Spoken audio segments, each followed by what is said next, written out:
Bienvenue sur Feedback, le podcast autour du management et du leadership.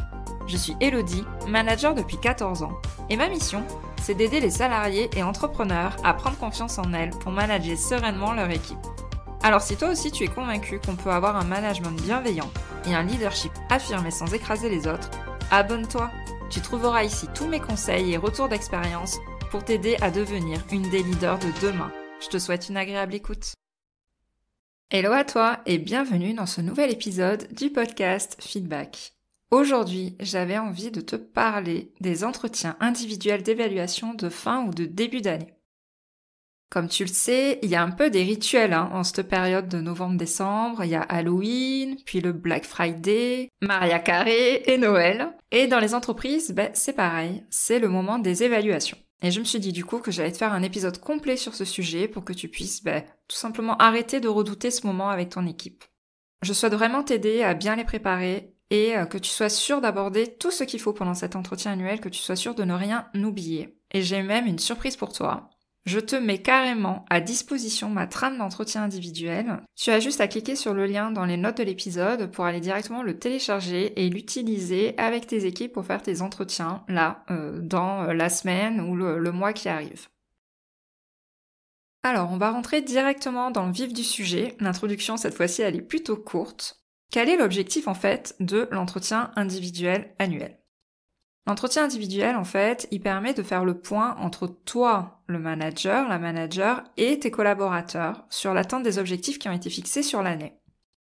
Mais, et c'est ça qu'on oublie souvent, il sert aussi et surtout à faire le point sur les compétences acquises, celles qui restent à acquérir, les choses à améliorer dans le service et le sentiment de ton collaborateur dans l'entreprise et son environnement de travail. Bien souvent, on voit cet exercice comme une contrainte. Parce qu'on ne comprend pas vraiment le sens. Il n'y a personne vraiment dans ton entreprise qui prend le temps de t'expliquer à quoi ça sert. Et quand tu es un peu dans ton quotidien, la tête dans le guidon, tu te rends pas vraiment compte de l'impact et de l'utilisation que tu peux faire de ces entretiens. Du coup, quand on voit ces entretiens comme une contrainte, quelque chose qu'on n'a pas envie de faire, où on voit pas vraiment le but, on va procrastiner le moment de les planifier. On va procrastiner leur préparation. Et résultat, on va avoir des entretiens annuels complètement bâclés, expédiés, vraiment faits à la va-vite, où aucun sujet n'est vraiment creusé et où les échanges vont rester superficiels. Or, tu sais combien je suis convaincue de la création d'un lien de confiance avec son équipe. Et ces entretiens servent vraiment aussi à ça. Le but à la fin de cet épisode, c'est que tu vois cet outil pour faire un point sur ta relation avec tes collaborateurs, obtenir des pistes de réflexion pour maintenir leur performance, leur motivation, leur engagement, répondre à leurs besoins et aussi déceler tous les problèmes qui pourraient subvenir par la suite. Et pour y arriver, bien évidemment, la clé va être la préparation de ces entretiens. Mais avant ça, j'aimerais juste revenir sur une confusion qui a lieu souvent entre l'entretien individuel et l'entretien professionnel. Donc là, tu as compris le but de l'entretien annuel d'évaluation et en fait, l'entretien professionnel, c'est carrément autre chose. L'entretien professionnel, lui, c'est une obligation légale de l'employeur. Il est censé avoir lieu tous les 2 ans et il est là pour faire le point sur l'évolution du salarié dans l'entreprise, ses souhaits de formation, est-ce qu'il va passer d'un service à un autre, est-ce qu'il reste dans le même métier, etc.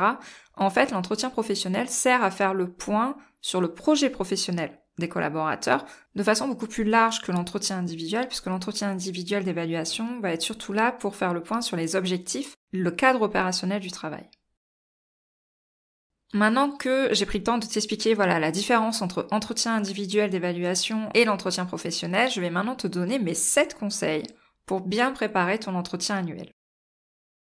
Déjà, la première étape, ça va être de fixer l'ensemble des dates des entretiens au moins 3 semaines en avance.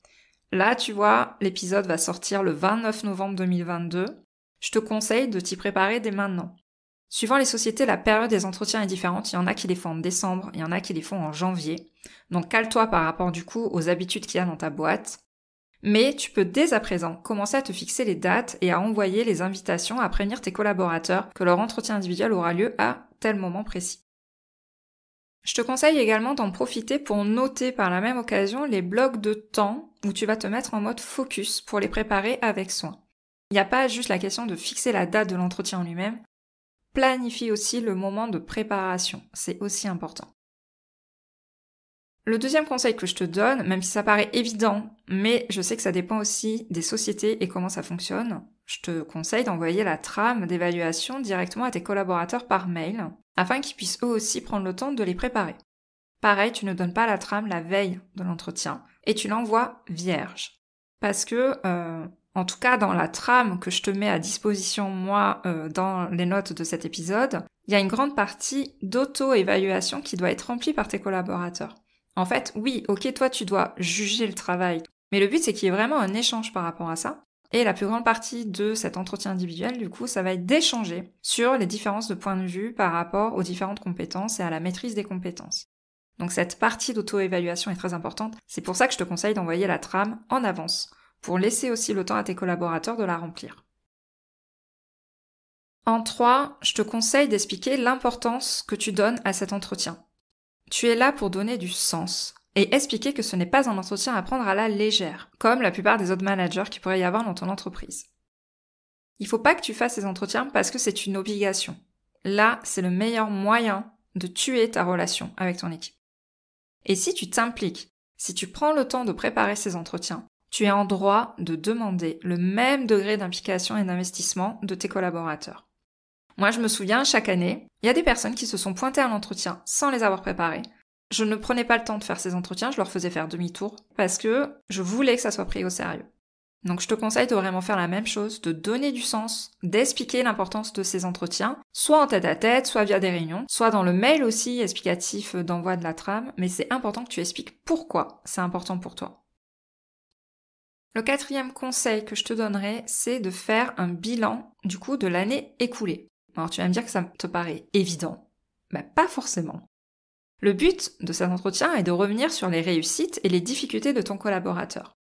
Spoiler alerte, on n'est pas là pour rester focus que sur les problématiques ou les difficultés. C'est un moment aussi où tu reconnais ce que ton collaborateur fait de bien et dans quoi est-ce qu'il est bon, dans quoi il réussit, quels sont ses talents au niveau de l'équipe et de l'entreprise. C'est aussi important que de relever les difficultés qu'il a pu avoir. Et du coup, je te conseille d'utiliser ton heure focus sur la préparation des entretiens pour refaire le point sur tout ce qui s'est déroulé pendant l'année. Et là, si tu me connais, si tu me suis depuis un moment, tu sais combien je trouve important de faire des entretiens hebdomadaires en one-to-one tout au long de l'année. D'ailleurs, si tu veux plus d'informations, j'ai l'épisode numéro 2 du podcast à ce sujet. Pareil, tu retrouveras aussi les notes dans cet épisode. Si tu fais ces entretiens hebdomadaires ou à la limite tous les 15 jours, comme je te conseille de le faire, et que tu prends des notes pendant ces entretiens, tu vas pouvoir revenir très facilement et rapidement sur les moments marquants de l'année. Parce que on a tendance à oublier quand on est en décembre ce qui s'est passé en février ou en mars de l'année écoulée. Et je sais combien à chaque fois je suis étonnée de redécouvrir des moments forts qu'il y a eu dans l'année. Et il m'est même arrivé pendant des entretiens de parler de sujets que je trouvais des réussites ou des difficultés de la personne et que le collaborateur avait complètement oublié parce que 9 mois, 6 mois s'étaient passés. Donc si j'ai un seul conseil à te donner, c'est de prendre des notes pendant l'année sur tout ce qui se passe par rapport à tes collaborateurs. Le 5e conseil que j'ai envie de te donner, c'est de ne pas avoir peur de dire pendant cet entretien individuel tout ce que tu as à dire. J'ai eu pendant très longtemps la peur des conflits. Je n'osais pas forcément dire ce qui m'allait pas. J'y mettais beaucoup trop de forme et du coup je n'étais pas assez authentique et franche dans dans le message que je voulais faire passer. Si tu n'es pas transparente, si tu n'es pas honnête avec tes collaborateurs à ce moment-là, tu le sauras pas vraiment le reste de l'année. Donc t'en profites pour féliciter, t'en profites pour dire ce que tu attends et pour essayer d'être le plus factuel possible sur l'ensemble des compétences et des performances. Mais la transparence est le maître mot de ces entretiens et c'est valable dans les deux sens parce que dans la trame que je te mets en exemple à télécharger, il y a aussi une phase où ton collaborateur doit t'évaluer dans ton management. Et le but aussi c'est que la personne soit transparente par rapport à ça. Et, par conséquent, que les deux personnes soient capables d'entendre ce qui est dit et de se remettre en question par rapport à tous ces éléments qui vont être évoqués. Enfin, les 2 derniers points que j'ai envie d'évoquer avec toi sont plus liés à la forme et à la posture que tu dois adopter. Donc le 6e conseil que j'ai envie de te donner, c'est d'être à 100% avec ton collaborateur, parce que c'est un moment privilégié pour vous deux. Ça veut dire pas de sollicitation extérieure, pas d'ordinateur avec les mails ouverts, pas de téléphone qui sonne. Le but est de vraiment te mettre en posture d'écoute active. Et enfin, le dernier conseil que je pourrais te donner, c'est de respecter un temps de parole en faveur de ton collaborateur. C'est pas toi qui dois monopoliser la parole, t'es pas là pour faire un monologue. Il faut vraiment que le temps de parole soit réparti en 80-20. Là aussi, si t'écoutes mon contenu ou que tu lis mes posts, ça fait un moment que tu m'entends parler de ça, mais ton temps de parole doit représenter que 20% des échanges. Laisse des silences s'ils sont présents. Laisse vraiment ton collaborateur prendre le temps d'exprimer tout ce qu'il a à dire. Et c'est ça qui va te permettre d'avoir vraiment un dialogue et des discussions beaucoup moins dans le superficiel et où tu vas aller creuser et chercher des éléments beaucoup plus profonds. Du coup, maintenant que je t'ai donné un peu mes conseils pour bien mener, bien préparer tes entretiens individuels, maintenant on va voir un petit peu les étapes indispensables, comment ça se passe vraiment. Parce que si t'en as jamais fait ou que t'as jamais été formé dessus, tu dois peut-être te demander comment est-ce qu'on fait. Là, l'idée, c'est de suivre des étapes logiques. On va commencer d'abord par le bilan personnel de l'année écoulée, c'est-à-dire comment le collaborateur a évolué, comment est-ce qu'il s'est senti dans l'entreprise, voilà. C'est quelques questions, on va dire, assez ouvertes, où la personne en face de toi va pouvoir s'ouvrir sur comment est-ce qu'elle a vécu l'année.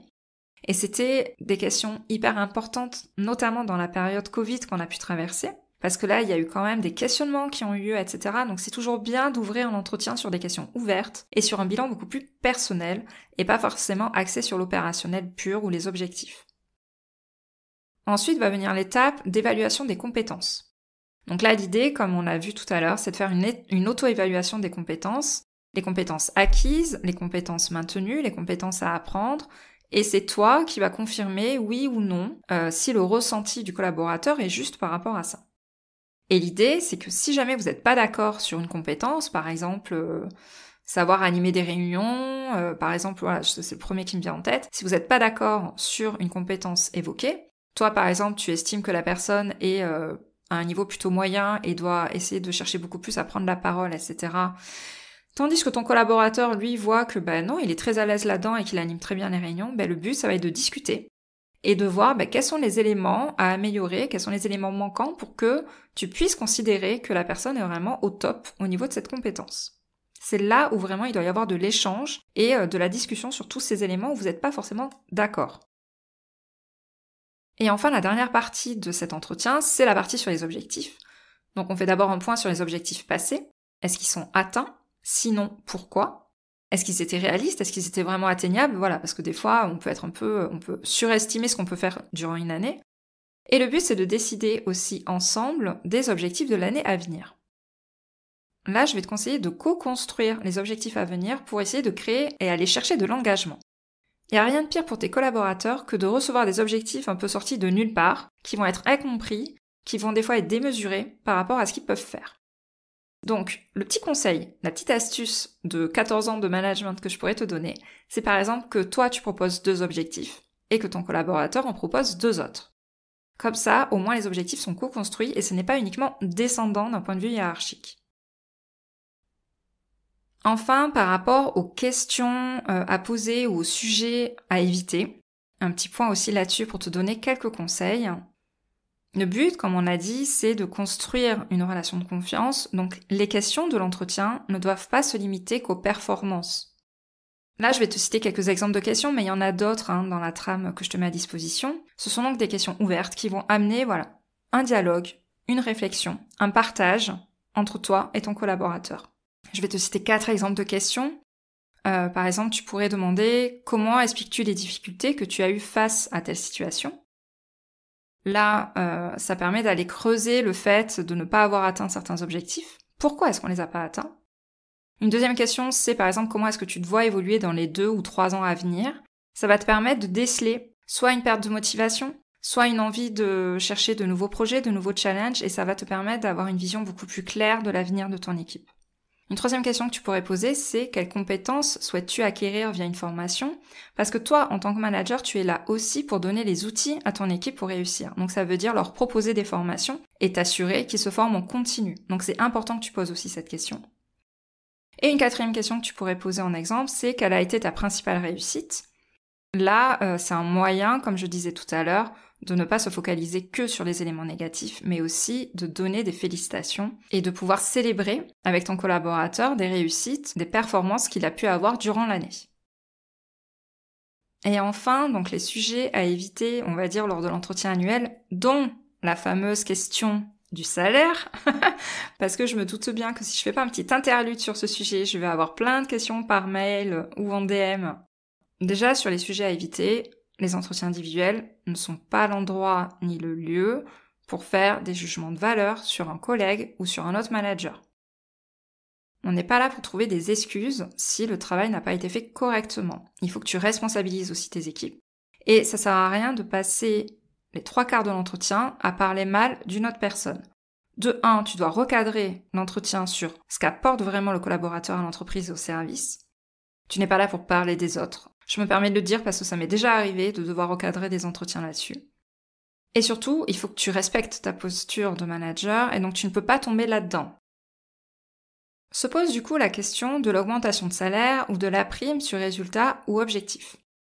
C'est un sujet qui stresse énormément les managers car ils ne savent pas forcément comment répondre à une demande d'augmentation de salaire. Je pense que je pourrais faire tout un podcast là-dessus. Ça me donne d'ailleurs une idée d'épisode.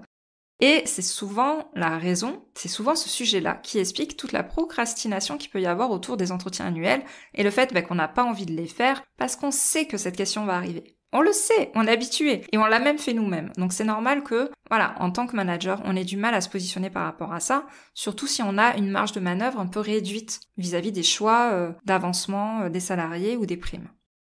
Je vais te détailler du coup ici 2 solutions parce que ça va vraiment dépendre de l'entreprise dans laquelle tu travailles. S'il y a une prime qui est attachée aux objectifs fixés, cet entretien va te permettre du coup d'étayer ta décision sur des éléments factuels. Donc ça va vraiment faciliter les choses. Ça va être difficile de valider du coup une prime si la partie sur les objectifs est mauvaise. Du coup, le montant ou l'affectation de la prime va pouvoir être validé de façon mutuelle pendant l'entretien sur les éléments factuels qui auront été échangés. Deuxième cas, s'il y a une question d'augmentation de salaire à valider ou pas, cela va vraiment dépendre de la culture d'entreprise. Dans certaines entreprises, les augmentations ne se valident qu'au moment des entretiens individuels. Donc, pareil, comme pour l'affectation d'une prime, il faut que tu te bases du coup sur des éléments factuels pour la valider ou pas. Parce que ton collaborateur n'a que cette fenêtre de tir-là pour demander son augmentation. Donc, il faut que tu anticipes dans ta préparation la réponse que tu vas apporter. Est-ce que l'augmentation est justifiée ou pas? Si oui, combien, etc., etc. Et t'as le deuxième cas, pour d'autres entreprises, ce n'est pas du tout le sujet des entretiens individuels, les augmentations de salaire, et du coup, le but c'est pas d'en parler, et ça va permettre d'enlever toute la pression, à la fois aux managers et à la fois aux salariés, tant que cette question n'aura pas été abordée. Cela va permettre d'avoir une discussion beaucoup plus saine et apaisée, puisque ce sujet-là ne va pas être abordé à ce moment-là. Ça va dépendre, de l'entreprise dans laquelle tu es, de la culture, de comment ça se passe. Donc renseigne-toi un peu avant, si jamais c'est une entreprise où tu es arrivé depuis pas longtemps. Et si jamais le sujet est abordé en fin d'entretien par ton salarié, je te propose de plutôt programmer une autre entrevue pour parler salaire et du coup de complètement dissocier l'entretien annuel de cette négociation. Et tu vas du coup pouvoir mener ton entretien individuel sans peur du conflit, sans peur de blesser, sans peur de dire non. Voilà un peu tout ce que j'avais à te dire sur les entretiens annuels. J'espère que je t'aurai donné des clés pour que ça se passe au mieux pour toi cette année. N'hésite pas, comme je te l'ai dit, à aller télécharger la trame, le modèle d'entretien annuel d'évaluation que je t'ai mis à télécharger directement dans les notes de cet épisode. Tu le trouveras en format Excel ou PDF. N'hésite pas à me dire ce que tu auras pensé de cet épisode. Bien évidemment, une petite évaluation où tu peux aussi le transférer à un manager que tu connais, à un collègue ou à une amie qui est manager et qui aurait besoin d'entendre ça pour bien mener ses entretiens, voire même tous les autres épisodes pour manager dans la bienveillance et devenir vraiment une manager affirmée, respectée et sereine dans son management. Transfère les épisodes de podcast, n'hésite pas. Et je te retrouve du coup la semaine prochaine pour un nouvel épisode. Je te remercie d'avoir écouté cet épisode jusqu'au bout. Si tu l'as apprécié, je t'invite à t'abonner sur ta plateforme préférée et à me laisser un commentaire 5 étoiles. On se retrouve au prochain épisode pour parler management et leadership.